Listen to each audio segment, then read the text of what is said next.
Hello प्यारे बच्चों, आप सभी का स्वागत करता हूं। मैं विशाल भार्गव। तो हमने कल की कक्षा में देखा कि प्रकाश का अपवर्तन क्या होता है। प्रकाश का अपवर्तन रिफ्रैक्शन क्या होता है कि जब एक प्रकाश की किरण एक माध्यम से दूसरे माध्यम में जाती है तो वह अपने पथ से, अपने वास्तविक पथ से विचलित हो जाती है। प्रकाश की इस घटना को प्रकाश का अपवर्तन कहते हैं। When light ray enters from one medium to another medium, then it deviated from its original path. The whole phenomenon of light is known as refraction of light. तो हमने प्रकाश के अपवर्तन के बारे में देखा, रिफ्रैक्शन के बारे में कुछ उदाहरण देखे थे, जैसे पानी में पेंसिल का मुड़ा दिखाई देना, या फिर पानी के भरे पात्र में पेंदे में एक सिक्का रखा हुआ है, वो अपनी वास्तविक स्थिति से ऊपर उठा हुआ दिखाई देता है, या फिर सूर्योदय से पहले या सूर्यास्त के कुछ समय बाद सूर्य का दिखाई देना। The visible of sun before some time, sunrise and after sunset. उसके बाद में हमने बात की थी प्रिज्म से वर्ण विक्षेपण, जो भी उदाहरण था आपके अपवर्तन का। वर्ण विक्षेपण, डिस्पर्सन फ्रॉम प्रिज्म क्या होता है? जब एक प्रकाश की किरण किसी प्रिज्म में एंटर करती है तो वह अपने 7 कलर में डिवाइड हो जाती है, विभाजित हो जाती है, विभक्त हो जाती है। इस फिनोमिनन को वर्ण विक्षेपण कहते हैं। उसमें हमने देखा कि लाल रंग का विचलन कोण सबसे कम था तथा बैंगनी रंग का विचलन कोण सबसे ज्यादा था। और इसी सातों स्पेक्ट्रम की बात करें तो इसमें जो मध्य पॉइंट आता है, जैसे मैं नाम लिख देता हूं विबग्योर।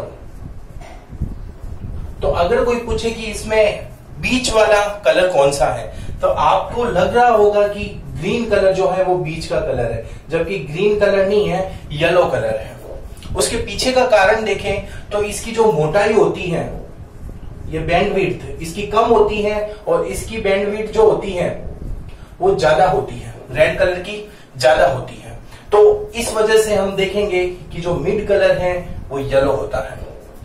तो हम प्रकाश के आगे वाले उदाहरण के ऊपर चलते हैं, जो वेरी वेरी इंपॉर्टेंट उदाहरण है, जो एग्जामिनर की दृष्टि से बहुत ही महत्व रखता है और रिपीटेड मोड पे उसके क्वेश्चंस बनते हैं। तो उस चीज को समझने के लिए हमें वापस उस बात को देखना होगा कि माध्यम 2 प्रकार के थे। माध्यम 2 प्रकार के थे। एक तो था सघन माध्यम, जिसको हमने डेंचर बोला था, और एक था बेटा विरल माध्यम, जिसको हमने रेरर बोला था। सघन माध्यम वह माध्यम है जिसका सापेक्ष अपवर्तनांक का मान 1 से ज्यादा होता है, उसको सघन माध्यम कहते हैं। μ2 जो है वो ग्रेटर देन 1 था, और इसमें रिलेटिव रिफ्रैक्टिव इंडेक्स का मान 1 से कम आता है। तो जब कोई भी किरण, प्रकाश की किरण सघन माध्यम से विरल माध्यम में जाती है, जब प्रकाश की किरण सघन माध्यम से विरल माध्यम में जाती है तो वह अविलंब से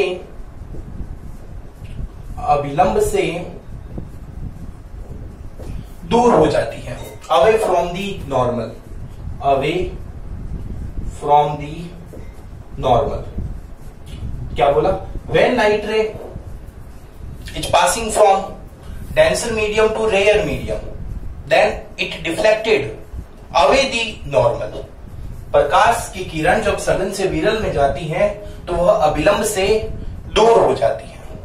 दूर क्यों होती है? उसके पीछे का कारण कि सघन माध्यम में प्रकाश का वेग कम होता है, जबकि विरल माध्यम में प्रकाश का वेग ज्यादा होता है। और ज्यादा वेग होगा तो ऑब्वियसली बात है कि वो फास्ट स्पीड से जाएगी, और फास्ट स्पीड से जाएगी तो वह उस माध्यम को जल्दी छोड़ने का प्रयास करेगी। अगर मैं बात करता हूं विरल माध्यम से सघन माध्यम की ओर, जब प्रकाश की किरण विरल माध्यम से सघन माध्यम में आती है तो जस्ट इसका ऑपोजिट, अविलंब के नजदीक चली जाती है, अविलंब के नजदीक जाती है, जिसको इंग्लिश में बोलेंगे near the normal, near the normal.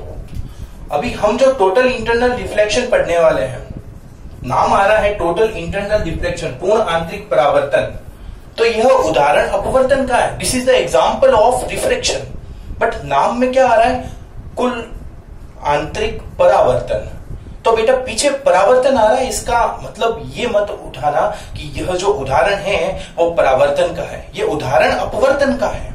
और अपवर्तन में भी एक विशेष परिस्थिति आती है, उस केस में टोटल इंटरनल रिफ्लेक्शन होता है, हर केस में नहीं होता है टोटल इंटरनल रिफ्लेक्शन। तो आइए हम चर्चा करते हैं कि वो कौन सी विशेष परिस्थिति है जिसमें पूर्ण आंतरिक परावर्तन आता है, कौन सी कंडीशन है। उसके लिए हमें यह समझना पड़ेगा कि सघन से यदि विरल में जाएगी तो वह अविलंब से दूर हो जाएगी। आइए, तो हम बात कर रहे थे बेटा TIR के बारे में। किसके बारे में? TIR, जिसको हम बोल सकते हैं पूर्ण आंतरिक परावर्तन। इंग्लिश में क्या बोलेंगे TIR की full form? Total internal reflection. देखो मैं वापस आपको ये चीज बोल रहा हूं कि इसके पीछे नाम में रिफ्लेक्शन आ रहा है, परावर्तन आ रहा है, फिर भी ये उदाहरण जो है वो अपवर्तन का है। तीसरा उदाहरण, मैंने 2 उदाहरण कल बताए, तीसरा उदाहरण ये है बेटा। ओके, तो इसके लिए हमें क्या करना पड़ता है, 3 डायग्राम बनाने होते हैं। कितने डायग्राम? 3 डायग्राम। उन तीनों चित्रों के माध्यम से ही हम चीज को समझने का प्रयास करेंगे। ठीक है, तो मैं यहां पर 3 चित्र बनाता हूं। जैसे ये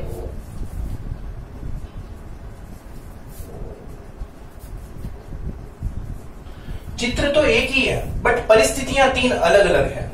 ठीक है, यह इसका नॉर्मल है, यह इसका नॉर्मल है, और यह इसका नॉर्मल है। ऊपर तो बेटा एयर है, हवा, सब में एयर है, हवा, जिसको हम विरल माध्यम कहते हैं।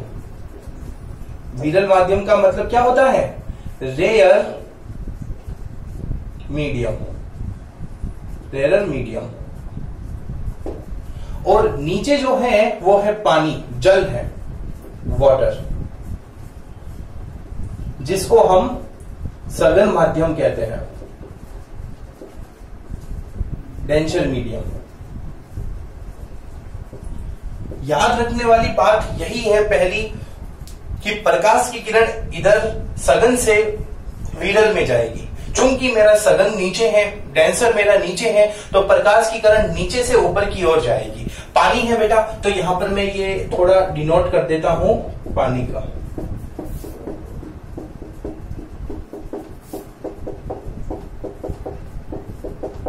ओके, नीचे पानी है आपके।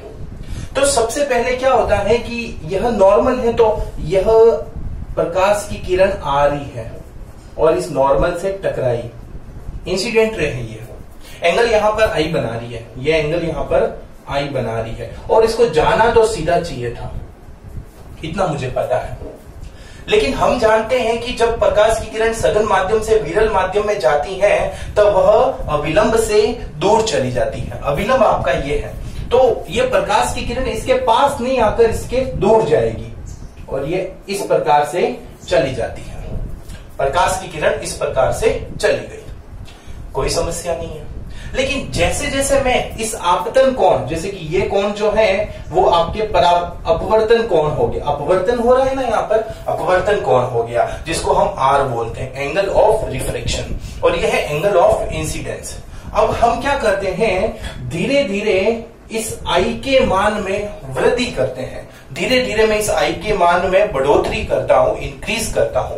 तो जैसे जैसे इस I के मान में वृद्धि करूंगा वैसे वैसे इस R के मान में भी वृद्धि होती है, और एक ऐसी वैल्यू आती है I की, एक ऐसी वैल्यू आती है I की जिस केस में ये जो अपवर्तित प्रकाश की किरण है, रिफ्रैक्टेड रे है, वो इस सेपरेशन, मतलब दोनों मीडियम के सेपरेशन के पैरेलल हो जाती है। कैसे पैरेलल होती है? ये इस प्रकार से पैरेलल हो जाती है। ऐसे पैरेलल हो जाती है। क्यों? क्योंकि मैंने बताया कि आपतन कोण के मान में वृद्धि करने पर अपवर्तन कोण के मान में भी धीरे धीरे वृद्धि होगी। तो हमने I बढ़ाया, तो I बढ़ाने के सापेक्ष हमारा R भी बढ़ा, और वो R जो है वो क्या मिला अपन को, 90 डिग्री का मिल रहा है R। देख सकते हैं आप यहाँ पे। तो जिस आपतन कोण पर अपवर्तन कोण 90 डिग्री का प्राप्त होता है उसे हम क्रांतिक कोण कहते हैं। तो ये जो कोण है बेटा वो कौन सा कोण है, क्रांतिक कोण है। मतलब ये है तो एंगल I, लेकिन ये एंगल I जो आपतन कोण का मान है वो किसके बराबर होगा, आपके क्रांतिक कोण के बराबर होगा, जिसको इंग्लिश में बोलते हैं क्रिटिकल एंगल। क्रिटिकल एंगल तो क्या होता है क्रिटिकल एंगल, क्रांतिक कोण, कि आपतन कोण का वह मान जिस पर अपवर्तन किरण जो है वो दोनों माध्यम के पृथक्करण की दिशा में गतिमान हो जाती है या पृथक्करण की दिशा में मुड़ जाती है। या फिर मैं बोल सकता हूं कि आपतन कोण का वह मान जिस पर अपवर्तन कोण 90 डिग्री या समकोण प्राप्त होता है उसे क्रांतिक कोण कहते हैं। The value of incident angle on which the angle of refraction will be right angle 90 degree. This value of incident angle is known as critical angle. क्या होता है क्रिटिकल एंगल, जिस पर एंगल ऑफ रिफ्रैक्शन अपवर्तन कोण का मान 90 degree प्राप्त होता है। और अब हम क्या करेंगे, अब हम और बढ़ाएंगे इस आपतन कोण को, मतलब इस जो रेखा इसको थोड़ा और मैं ऊपर लेके चलता हूं, ये एंगल बढ़ाता हूं। तो उस केस में क्या होगा, ये जो लाइट रे है और दूर जाने का प्रयास करेगी, और अब की बार ये दूर जाएगी तो वह उसी माध्यम में लौट आएगी, क्योंकि ये तो लास्ट स्टेज है सेपरेशन की। अब अगर आगे बढ़ेगा तो ये अंदर आएगा वापस। तो यही केस देखते हैं अपन को।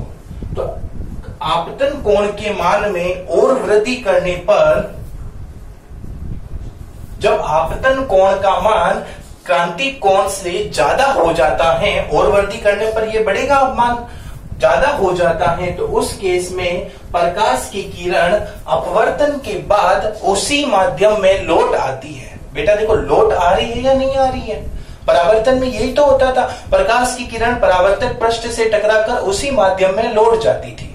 यहां पर भी वही केस हो रहा है, इसलिए यहां पर नाम दे दिया मैंने परावर्तन। और जबकि यहां पर ये जो टॉपिक है वो अपने अपवर्तन का है, इसलिए हम बोलते हैं ये पूर्ण आंतरिक परावर्तन है जो अपवर्तन का ही उदाहरण है, परावर्तन का उदाहरण नहीं है। और स्पेशल केस जो हमें प्राप्त होता है ये तो अब इसमें मुझे बताओ अपवर्तन कोण कौन सा होगा।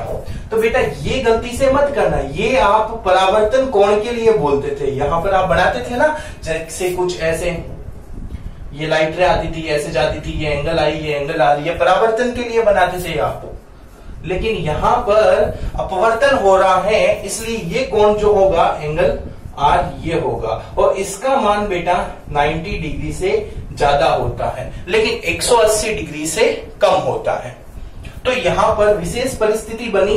पहली परिस्थिति क्या बनी कि आपतन कोण का मान क्रांतिक कोण से ज्यादा होना चाहिए। देख सकते हैं यहां पर पूर्ण आंतरिक परावर्तन हो रहा है, नहीं हो रहा है, यहां पर हो रहा है, नहीं हो रहा है, यहां हो रहा है, जी हाँ यहां हो रहा है। तो ये कौन सा केस है बेटा, ये क्रांतिक कोण जो आपतन कोण का मान है वो क्रांतिक कोण से ज्यादा होना चाहिए। Incident angle should be greater than critical angle. What do you mean by critical angle? क्रांतिक कोण क्या होता है, वह कोण जिस पर अपवर्तन कोण का मान 90 डिग्री होता है। ओके बेटा, चलो ये जो केस है वो क्या है आपका लेस देन IC। तो इस केस में पूर्ण आंतरिक परावर्तन नहीं हो रहा है, ना ही इस केस में हो रहा है। हो कहां रहा है, यही हो रहा है। तो इसमें आपको बातें ध्यान रखने वाली है। पहले तो क्रांतिक कोण की परिभाषा जो मैंने आपको बता दी है। दूसरी बात है डायरेक्ट एग्जाम में पूछता है कि भाई शर्त क्या होती है, शर्त condition, what is the condition of total internal reflection, पूर्ण आंतरिक परावर्तन की क्या शर्तें होती हैं। दो शर्तें आपको याद रखनी है। पहली शर्त याद रखनी है कि प्रकाश की किरण सघन माध्यम से विरल माध्यम में गतिमान होगी या गमन करेगी। लाइट रे जो है वो डेंसर मीडियम से रेयर मीडियम में जाएगी। कभी भी ध्यान रखना, अगर विरल से सघन में मतलब हवा से पानी में आती तो उस केस में यह पूर्ण आंतरिक परावर्तन शो नहीं करता। तो पहला केस आपको समझ में आया, सघन से विरल में आएगी, denser medium to rare medium में आएगी। और दूसरा केस जो है बेटा, आपतन कोण का मान क्रांतिक कोण से ज्यादा होना चाहिए।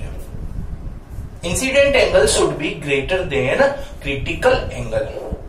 ये आपको शर्त कंडीशन जो है वो याद रखनी है। नोट्स में आपको मिल जाएगा, प्रैक्टिस करना जरूर आप। बहुत ही साधारण सा है, विरल से सघन में मत भेजना, सघन से विरल में पहला केस आपतन कोण नॉर्मल बना दो। धीरे धीरे यदि इसकी व्याख्या करना चाहूं मैं तो धीरे धीरे आपतन कोण का मान बढ़ाने पर हमें आपतन कोण का ऐसा मान प्राप्त होता है जिस पर अपवर्तन कोण 90 डिग्री प्राप्त होगा।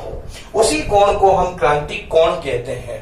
जब हम क्रांतिक कोण से भी अधिक आपतन कोण के मान को बढ़ाते हैं तो उस अवस्था में हम देखते हैं कि वह प्रकाश की किरण अपवर्तन के पश्चात पुनः उसी सघन माध्यम में लौट आती है। इसी प्रकाश की घटना को पूर्ण आंतरिक परावर्तन कहते हैं। इसके लिए निम्न प्रकार की दो शर्तें होती हैं। ये दो शर्तें होती हैं, सघन माध्यम से विरल माध्यम में जाएगा और दूसरी शर्त जो है वो आपतन कोण का मान क्रांतिक कोण से ज्यादा होना चाहिए।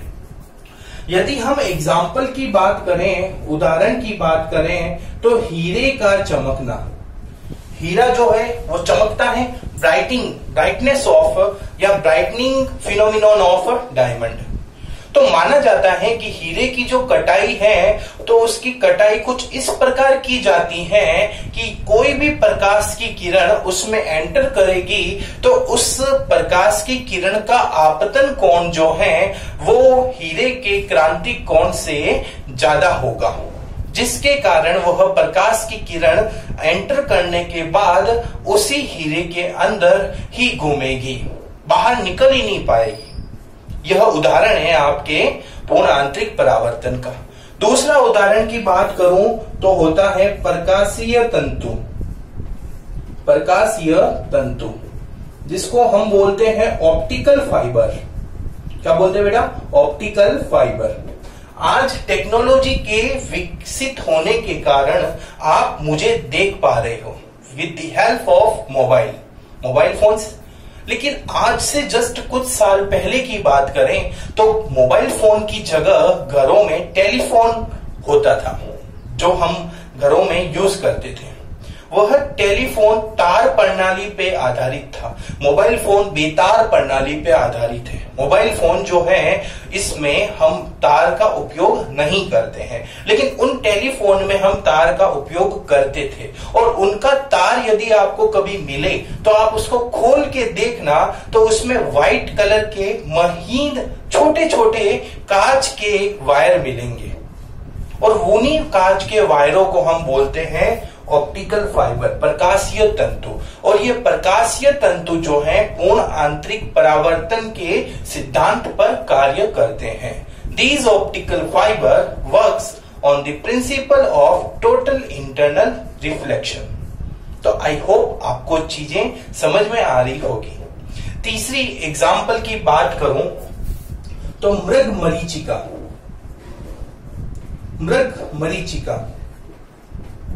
जो ये क्या होता है? मृग मरीचिका क्या होता है? जब आप गर्मियों के दिनों में एक जगह से दूसरी जगह जाते हैं तो आपने देखा होगा कि सड़क के दूर किनारे पर आपको पानी दिखाई देता है, लेकिन जैसे ही आपकी गाड़ी उस जगह पर पहुंचती है तो वहां पर कोई पानी मौजूद नहीं होता है। तो ये भ्रम उत्पन्न हो जाता है हमारा। आपने देखा होगा जब बस में आप बैठे हैं या कार में बैठे हैं तो आप सड़क के दूर छोर पर देखेंगे तो वहां पर गीला दिखाई देगा, कुछ पानी गिरा हुआ दिखाई देता है, लेकिन जैसे ही आप उसके नजदीक पहुंचेंगे तो वहां पर कोई भी पानी या गीला आपको नहीं दिखाई देगा। तो ये जो भ्रम उत्पन्न हुआ आपके मन में, इसी भ्रम को हम बोलते हैं मृग मरीचिका। और इसका एक और उदाहरण दूं, क्योंकि यह भ्रम भगवान श्री राम को भी हुआ था। सोने के मृग के कारण वह उसका शिकार करने के लिए पीछे चले गए थे, तो उसी नाम पर हमने नाम दे दिया मृग मरीचिका। इसी का उदाहरण एक और है, रेगिस्तान में अगर हम देखेंगे तो जो खेजड़ी होती है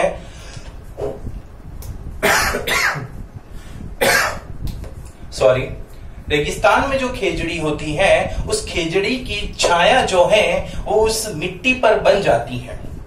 क्यों बनती है?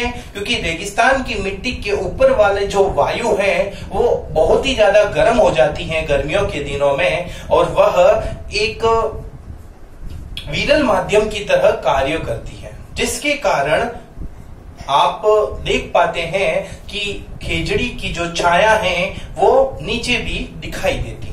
तो ये सब मृग मरीचिका के उदाहरण हैं। तो आई होप आपको समझ में आई होगी बात जो मैं कहना चाहता हूं। तो अब हम बात करते हैं एक एग्जाम्पल की, जो हमने कल डिस्कस किया। स्क्रीनशॉट लेना है तो आप ले लीजिएगा और इसकी प्रैक्टिस जरूर करना। आप एक उदाहरण की बात करूं तो मुझे बताओ, कल हमने एक टॉपिक पढ़ा था अपवर्तनांक के बारे में।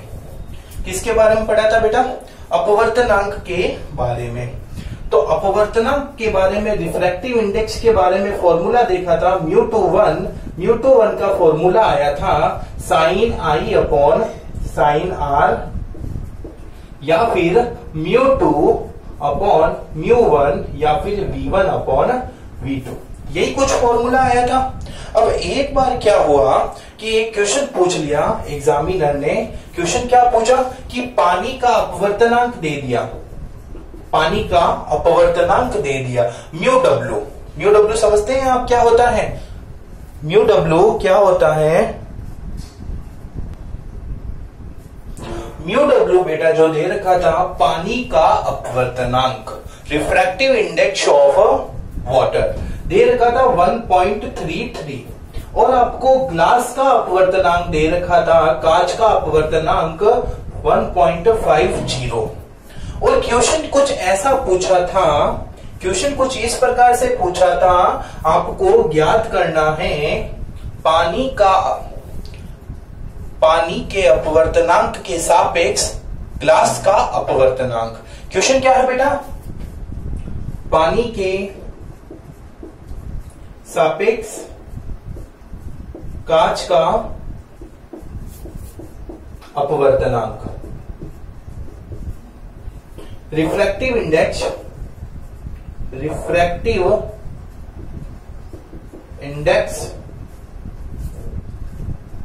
Of glass with respect to को WRT बोल सकता हूं मैं, विथ रेस्पेक्ट टू वाटर। अब मुझे ये बताओ कि आपको रिफ्रैक्टिव इंडेक्स फाइंड किसका करना है? ग्लास का, कांच का ही तो अपवर्तनांक ज्ञात करना है। तो यहां पर म्यू और जिसका अपवर्तनांक ज्ञात करना है उसको पहले लिखते हैं। आप अपनी बुक में देखेंगे तो बेटा कुछ त्रुटि आ रखी है वहां पर, तो आप उसको सॉल्व कर लेना, लिख देना। कुछ गलतियां हैं तो बुक के हिसाब से मत पढ़ना, ये उदाहरण मेरे हिसाब से ही पढ़ना, बुक में आपको एरर मिलेगा। तो म्यू जी, ग्लास का अपवर्तनांक ज्ञात करना है किसके सापेक्ष? पानी के सापेक्ष, वाटर के सापेक्ष, इसलिए मैंने लिख दिया W। और इसका मैंने फॉर्मूला बताया था μg अपॉन μw। आप देख सकते हैं बेटा 2 1 है तो 2 ऊपर आ गया और 1 नीचे आ गया। लेकिन यदि मैं इसी माध्यम में प्रकाश के वेग की बात करूं तो वेग के लिए फॉर्मूला कुछ उल्टा हो जाएगा, v1 अपॉन v2 हो जाएगा। कंफ्यूज मत होना इस बात में, क्योंकि हम जानते हैं कि जितना ज्यादा सघन होगा प्रकाश का वेग उतना ही ज्यादा कम होगा। तो जिस मीडियम का रिफ्रैक्टिव इंडेक्स जितना ज्यादा होता है, लाइट की वेलोसिटी उस मीडियम में उतनी ही कम होती है। तो हमने यही बात की, तो mu G upon mu W, तो इसकी वैल्यू जो है वो कुछ इस प्रकार आ जाएगी 1.5 अपॉन 1.33। इसको सॉल्व कर लेना आप, कोई इश्यू नहीं है। लेकिन यदि इस क्वेश्चन की जगह कुछ इस प्रकार क्वेश्चन पूछता कि कांच के सापेक्ष पानी का अपवर्तनांक, इंग्लिश वाले refractive index of a glass with respect to water की जगह इस ग्लास की जगह वाटर आ जाएगा और वाटर की जगह ग्लास, मतलब कि ये सेम ही है, बट यहां पर water with respect to glass. ठीक है बेटा। तो अब बताओ, अब हमें किसका रिफ्रैक्टिव इंडेक्स फाइंड आउट करना है? वाटर का, पानी का। तो इसलिए हम क्या करते हैं, अब पानी को पहले लिख देते हैं और किसके सापेक्ष? ग्लास के सापेक्ष। तो ग्लास को बाद में लिख दिया। तो अब फॉर्मूला कुछ बदल गया। बदला तो कैसे बदला? Mu G upon mu W upon mu G. तो फॉर्मूला 1.33 अपॉन 1.50 हो जाएगा। तो बेटा ध्यान रखना कि लाइन हमें क्या पूछ रहा है, अर्थ का अनर्थ हो जाता है। तो सीधा ये मान जो आएगा, इसका और इसका मान जो है वो अपोजिट है। एक नंबर का क्वेश्चन आता है और आप इसमें अगर गलती करते हो तो आपको नुकसान उठाना पड़ेगा एक छोटी सी गलती के कारण। तो इस लाइन को जरूर पढ़ना और देखना कि एग्जामिनर आपसे पूछना क्या चाहता है, उसके बारे में आपको देखना है। चलिए, अब हमने पिछली बार चर्चा की कि परावर्तन में जिस प्रकार दर्पण का हमने अध्ययन किया, उसी प्रकार मैं अपवर्तन में लेंस का अध्ययन करता हूं। तो किसका अध्ययन करता हूं बेटा? लेंस का अध्ययन करता हूं। चलो लेंस के बारे में बात करते हैं। लेंस क्या होता है? लेंस एक वह उपकरण है जिसमें हम प्रकाश का अपवर्तन देख सकते हैं। लेंस के माध्यम से दर्पण में हम प्रकाश का परावर्तन देख सकते थे। ये लेंस जो होता है वो मुख्यतः दो प्रकार के होते हैं। कितने प्रकार के होते हैं? दो प्रकार के। पहला जो लेंस था वो उत्तल लेंस होता है, जिसको हम बोलते हैं कॉन्वेक्स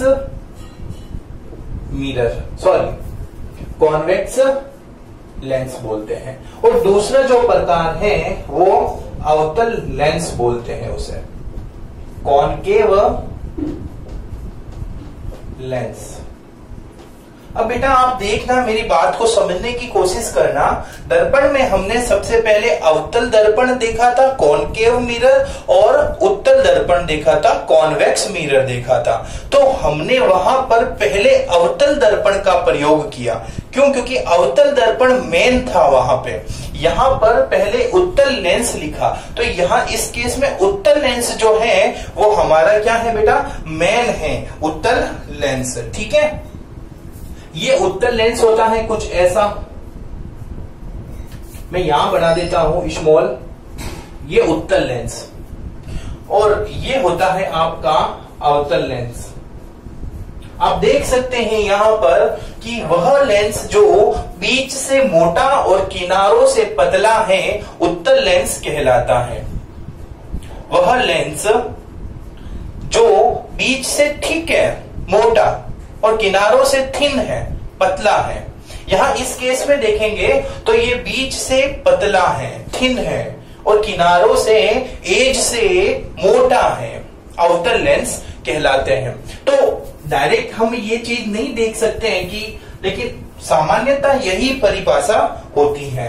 तो अब हम देखते हैं उत्तल लेंस की। तो उत्तल लेंस भी तीन प्रकार के होते हैं। उत्तल लेंस कितने प्रकार के होते हैं? तीन प्रकार के होते हैं।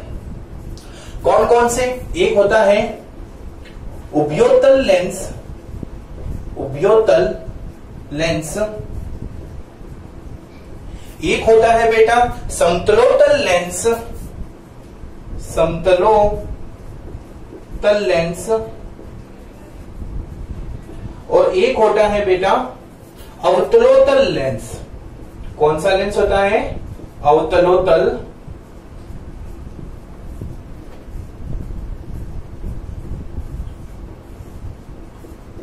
ये तीन प्रकार के मैंने आपको लेंस बताए। तो तीन प्रकार के लेंस कौन से थे? उभयोत्तल लेंस, इसको बोलते हैं डबल कॉन्वेक्स लेंस।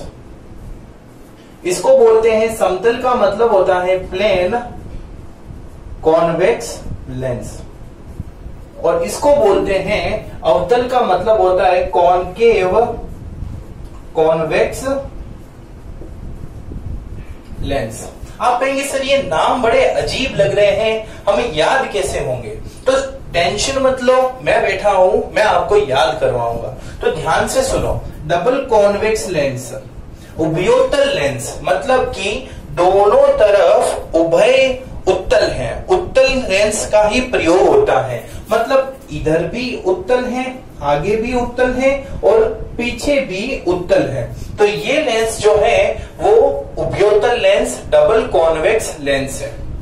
आगे भी ऐसे कर्व्ड में और पीछे भी कर्व्ड में। लेकिन यहां देखेंगे तो पहले आ रहा है समतल, मतलब कि जो आगे वाली पृष्ठभूमि है इसकी वो समतल होती है, लेकिन दूसरी जो है वो कॉन्वेक्स होती है। तो ये जो लेंस है समतलोतल, मतलब समतल और फिर उत्तल। यहाँ उत्तलोतल या उभयोतल, मतलब कि आपको देख सकते हैं इधर भी उत्तल, इधर भी उत्तल। अब यहां क्या बोल रहा है? अवतलोतल, मतलब पहला अवतल है। तो देखो ये उत्तल के लिए था, बाहर की ओर उठा हुआ, ये समतल था, और अब अंदर की ओर उठा हुआ जो होगा ये अवतल को शो करेगा और ये उत्तल को। तो ये कौन सा है? अंदर ये वाला भाग बेटा, इसको बोलते हैं, क्या बोलेंगे इसको?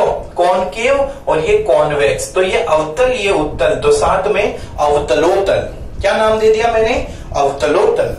इसी प्रकार हम इन तीनों को देखेंगे तो वापस इसके भी तीन प्रकार होते हैं। पहला प्रकार यहां पर उभयोतल था, तो यहां पर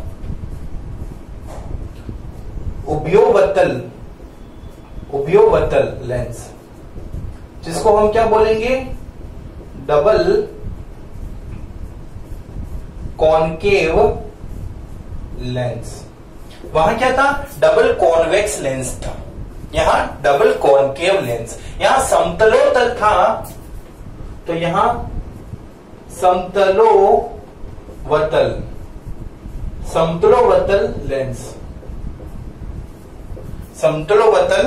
लेंस या समतलावतल लेंस।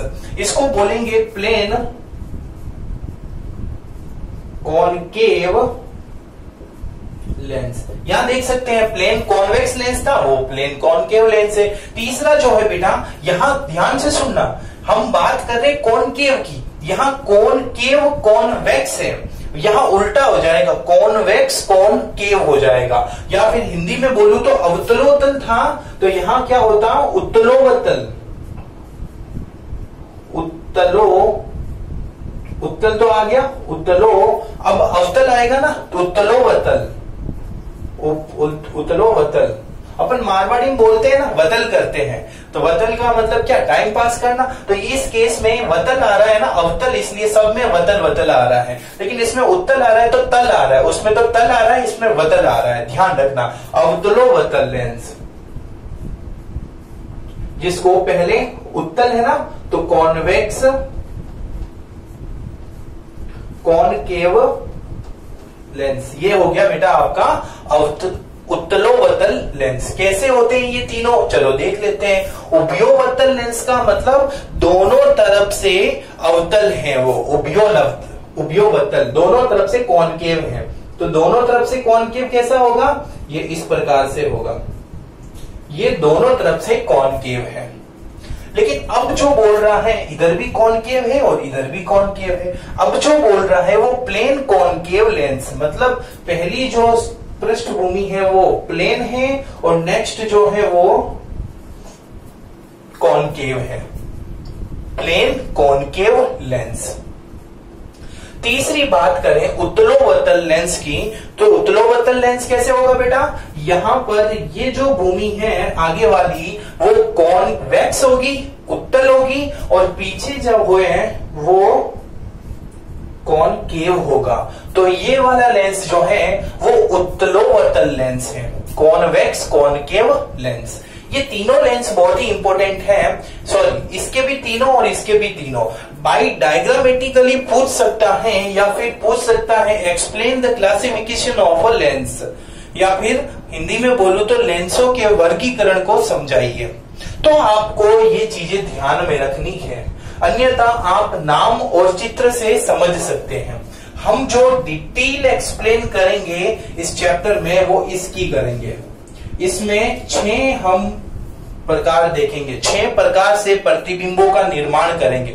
जैसे हमने वहां किया था ना अवतल दर्पण में, उसी प्रकार यहां भी 6 प्रकार से निर्माण करेंगे। और इसमें भी हम निर्माण करेंगे, इसमें भी हम निर्माण करेंगे, लेकिन थोड़े कम। तो इसमें मेन जो है वो ये है उत्तल लेंस का उभयोतल और अवतल लेंस का फर्स्ट वाला डबल कॉनकेव लेंस। चलो स्क्रीनशॉट ले लीजिए। ओके बेटा, तो अब हम बात करते हैं उत्तल लेंस की। अब उत्तल लेंस में बार बार ये 3 तो प्रकार बता दिए, तो मैं इसमें उत्तल लेंस उभयोतल लेंस को मानूंगा। मतलब मैं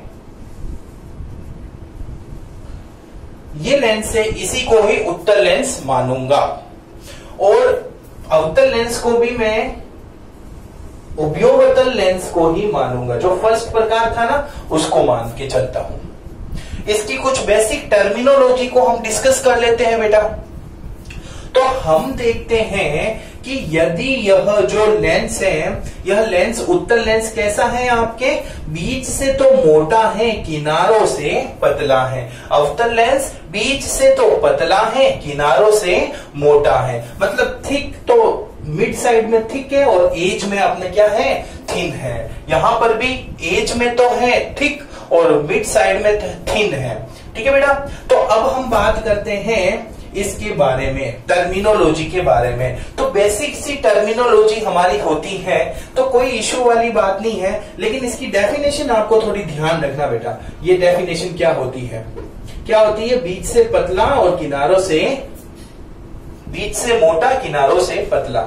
इसके यहां पर एक मुख्य अक्ष आती है, क्या आती है, मुख्य अक्ष। इसी प्रकार यहां पर भी एक मुख्य अक्ष आएगी। ठीक है, अब ये क्या करता है कि यदि कोई समानांतर मुख्य अक्ष के समानांतर किरणें आती हैं, यदि कोई प्रकाश की किरण, आपतित किरण मुख्य अक्ष के समानांतर आती हैं, तो यह उसको मिलाती है, अभिसारित करती है, मिला देती है, फैलाती नहीं है, मिला देती है। इस वजह से इस लेंस का अन्य नाम अभिसारी लेंस है। इस लेंस को हम किस नाम से जानते हैं, अभिसारी लेंस, जिसको अपन बोल सकते हैं कन्वर्जिंग लेंस, कन्वर्जिंग लेंस। क्यों बोला बेटा अभिसारी, कन्वर्जिंग क्यों बोला आपने, क्योंकि आपतित पर समानांतर, मुख्य अक्ष के समानांतर आपतित प्रकाश की किरणों को वह कन्वर्ज करती हैं, अभिसारित कर रही है। अभिसारित का मतलब एक बिंदु पर मिलाने का प्रयास कर रही है, अभिसारित करना, कन्वर्ज करना। सो हमने इस उत्तल लेंस को अभिसारी लेंस या कन्वर्जिंग लेंस कहा। ओके बेटा, आगे बात करते हैं अवतल लेंस की। तो ये क्या करते हैं कि जब कोई प्रकाश की किरण मुख्य अक्ष के समानांतर आती है, तो वह उस किरण को फैला देती है। मतलब ऐसे फैलाती है, ऐसे फैला देती है, डाइवर्स कर लेती है, अपसारित करती है, जिसको प्योर हिंदी में बोलते, फैलाने को बोलते अपसारित करना, और किसी केंद्र या बिंदु पर मिलाने को बोलते अभिसारित करना। तो अपसारित कर देती है, ये तो मिलाती है और ये फैलाती है, इसलिए इसको कौन सा लेंस बोलते हैं बेटा, अपसारी लेंस, अपसारी lens. Diverging lens, diverging lens. अब मेरा क्वेश्चन आपसे ये है कि आपको यदि कोई पूछे कि भाई उत्तल लेंस हो या अवतल लेंस, उन दोनों में से अभिसारी और अपसारी कौन सा है, तो आप मुझे बता सकते हैं क्या? वेरी गुड, यही जज्बा होना चाहिए आपके अंदर, आपको ये चीज आनी चाहिए कि भाई अपसारी कौन सी है और अभिसारी कौन सी है। तो आई होप आज के इस लेक्चर को आप अच्छे से पढ़ेंगे, फिर हम अगले लेक्चर पे आएंगे और अगले ही लेक्चर में मैंने आज आपको परिभाषा दे दी, डेफिनेशन दे दी है दोनों लेंसों की। अब अगले लेक्चर में मैं इनसे संबंधित मुख्य शब्दावली जो है, मेन इंपॉर्टेंट टर्मिनोलॉजी, उसको डिस्कस करूंगा और बेसिक लॉज देखेंगे हम एक इमेज के फॉर्मेशन के लिए। तो धन्यवाद आप सभी का, अपने घर पर स्वस्थ रहें, अच्छे से अध्ययन करें। Thank you.